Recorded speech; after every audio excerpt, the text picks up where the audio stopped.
शेर जंगल का राजा एक प्रसिद्ध और सामान्य कहावत है जो उर्दू भाषा में उपयोग होती है। इसका मतलब होता है शेर जंगल का बादशाह है या शेर को जंगल का शासक माना जाता है।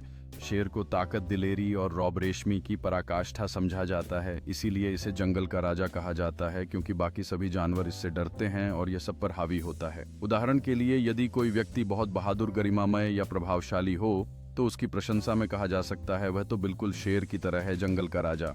जिस तरह से शेर अपने परिवार का पालन पोषण करता है और अपने बच्चों को उगाता है, यह दर्शाता है कि शक्ति सिर्फ एकल नहीं होती बल्कि एक संरचना का भी हिस्सा होती है। इस तरह के उदाहरण हमें ये सिखाते हैं कि असली ताकत सामुदायिक रूप से होती है। जंगल में शेर की उपस्थिति अन्य जानवरों के लिए केवल खतरनाक नहीं होती बल्कि यह जीवन चक्र का एक महत्वपूर्ण हिस्सा भी है। जब शेर अपनी पुकार करता है तो सभी जानवर उसका सम्मान करते हैं और उसकी आवाज सुनते हैं जैसे कि वह जंगल का वास्तविक शासक है।